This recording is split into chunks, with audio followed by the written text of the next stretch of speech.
passer la parole à Madame ici, à Yvonne, et pour qu'elle présente son parcours et son activité également. Madame ici, vous avez la parole. Merci beaucoup, Akosiwa. Bonjour à tout le monde. Effectivement, comme disait Akosiwa, je suis ici à Ivor. Je suis née au Togo et j'ai grandi à Toulouse depuis un certain nombre d'années que je ne dirai pas. Euh, Mon parcours, j'ai fait un parcours scolaire et universitaire, on va dire assez classique, et occupé des emplois divers et variés. Et en 2028, j'ai décidé de monter ma propre société car effectivement, en tant que femme noire en France, on a un plafond de verre qu'on doit toujours chercher à briser.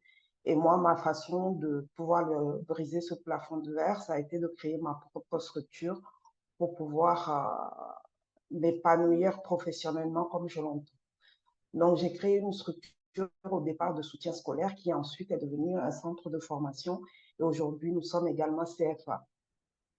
Cette structure se trouve à Toulouse et j'ai également essayé de voir du côté du Togo comment développer une structure entrepreneuriale parallèle à mon centre de formation ici.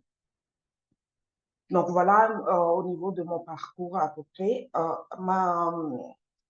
Ma vision par rapport à la situation économique de la femme, que ce soit en Occident ou dans mon pays d'origine, donc le Togo, je crois qu'on ne peut pas avoir une vision euh, concrète sans en fait avoir une vision presque sociologique, voire ethnique de la situation de la femme. Dans nos pays, généralement, l'homme donne l'argent et la femme gère. Ce qui explique aussi peut-être ce que disait Mélissa et ce qu'a dit Nadia, le côté très gestionnaire poussé de la femme. C'est-à-dire que c'est elle qui va voir comment, qu'est-ce que je dépense pour l'école des enfants, qu'est-ce que je vais dépenser pour acheter à manger, elle va en fait avoir une éducation financière, contrairement à ce que j'ai entendu jusque-là. Certes, pas une éducation financière euh, poussée d'une analyse économique comme on peut le voir dans une entreprise, mais en tout cas savoir qu'est-ce que j'ai et ce que je dépense, comment je dépense pour optimiser en fait ce que j'ai. Et ça, très tôt, la femme africaine, voire et spécialement la femme togolaise, l'apprend et apprend à gérer son foyer comme ça.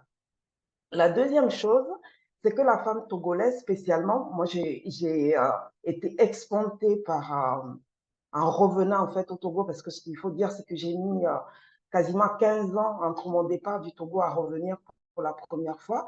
J'ai découvert en fait la force euh, énorme de la femme togolaise qui, malgré, quelle que soit sa réussite, euh, met en fait un point d'honneur à ce que sa vitrine soit son homme. Sa vitrine, c'est son homme, et ceci est d'autant plus appuyé par la société que, en fait, une femme, quelle que soit sa réussite, ne vaut que par le fait d'être mariée ou éventuellement d'avoir des enfants, ou par le fait d'avoir des enfants, ou surtout d'être mariée. Une femme qui n'est pas mariée, euh, quelque part, est beaucoup moins considérée, ou voire pas considérée, quelle que soit sa réussite professionnelle ou autre. Je pense du coup que cette vision et cette façon, en fait, sociétale de mettre le rôle de la femme ou en tout cas de mettre une position à la femme fait que dans tous les cas, elle ne va jamais chercher à aller plus loin que ce qu'on attend d'elle. Deuxième chose, c'est qu'au niveau du financement, la plupart, en fait, des financeurs aujourd'hui sont des hommes. Et si on se rappelle de ce que j'ai dit en amont, l'homme donne et la femme dépense. Qui, en tant que banquier, va donner juste pour être dépensé? Or, aujourd'hui, tout entrepreneur dépense pour pouvoir produire et donc pouvoir faire de la valeur ajoutée. Et ça, c'est en fait à la femme de faire comprendre que non, la valeur ajoutée, quel que soit le domaine dans lequel on l'attend, c'est-à-dire aussi bien dans son foyer que dans son entreprise, cette valeur ajoutée, elle est présente. Et on doit, de par l'information, de par la formation, de par l'éducation, déjà faire montrer que le travail de la femme auprès de nos enfants, auprès de la société, est considérable et cette valeur ajoutée-là ne doit jamais être dénigrée. Donc, c'est en commençant par là déjà, pour aller vers le côté économique. Le côté économique, euh, je pense réellement, et je rejoins Mélissa, comme Nadia, comme toutes les personnes, toutes les femmes qui sont intervenues jusque-là, c'est réellement à nous de prendre la place. C'est à nous de prendre la place dans le sens où, euh, si le rôle était inversé, c'est difficile aussi à la femme de laisser la place à l'homme. C'est-à-dire qu'on ne doit pas attendre qu'on nous donne cette place-là. On ne doit pas attendre qu'on nous dise que c'est possible. Tout est possible à qui le veut. La seule chose, c'est que concrètement, euh, ne pas attendre, ça ne veut pas dire aller, en tout cas pour ma part, ce que je pense, je ne cherche pas à être l'égal d'un homme. On est tous capables dans nos compétences, dans nos domaines, de faire quelque chose. Et j'ai beaucoup aimé je crois que c'est Nadia ou Mélissa, je ne sais plus qui a dit, que c'est une question de droit humain. C'est pas une question de droit de genre. Quand on a le droit humain là sur lequel on va être égaux, et c'est ce que réclame tout le monde, mais par contre, en tant que femme, je souhaite l'équité. L'équité, pourquoi? Parce qu'il y a des choses que font les hommes que je ne peux pas faire. Et j'ai pas envie de les faire de toute façon. Et du coup, ce que moi je sais faire et que je fais bien, je ne demande pas non plus à un homme de le faire. Mais ça, c'est lié au genre. Par contre, l'égalité en tant qu'être humain doit me permettre de réclamer cette obligation de me donner l'équité. Et donc, c'est ce à quoi moi j'aspire aujourd'hui si on analyse la vision, en fait, de la situation économique de la femme. On va dire, le quatrième axe qu'on doit aborder, c'est comment améliorer, en fait, cette situation. Pour moi, c'est l'éducation, la formation, l'information. Et ces thèmes-là ont été de toute façon abordés par toutes les personnes qui sont intervenues précédemment. L'éducation, pourquoi? Parce que c'est la femme qui éduque l'homme, en fait. Si on commence par éduquer nos fils pour que ces fils-là, qui sont les hommes de demain, aient une vision de la femme en tant qu'être humain égal, c'est-à-dire que une femme à qui je donne un financement, à qui je fais confiance en tant que partenaire économique, peut réussir, voire mieux réussir qu'un homme si je le considère de la même façon.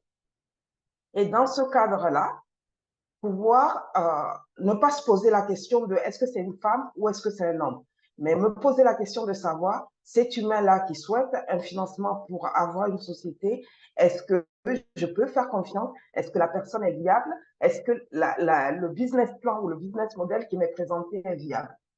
On a abordé aussi le côté informel de nos économies.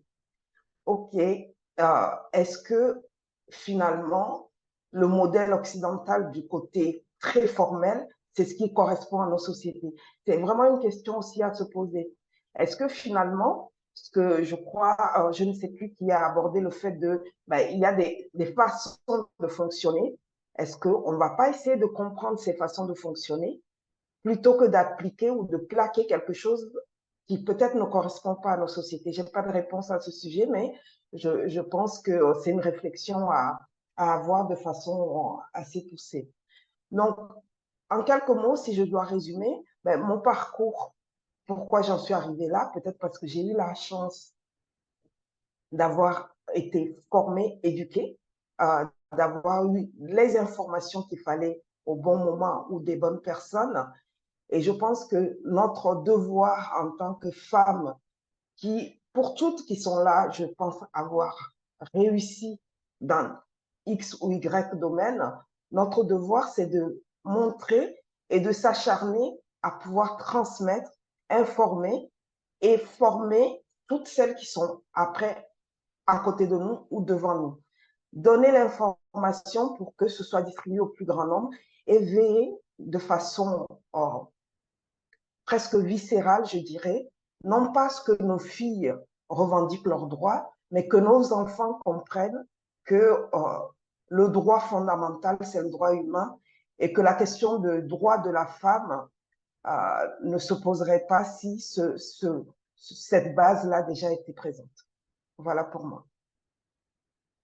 Merci beaucoup ici pour votre intervention. Je rappelle que Madame Essi est fondatrice de la plateforme Excellencia Formation et on partagera le lien également dans dans le chat ou à la fin du webinaire pour que vous puissiez aussi aller voir ce qu'elle fait en tant qu'entreprenante.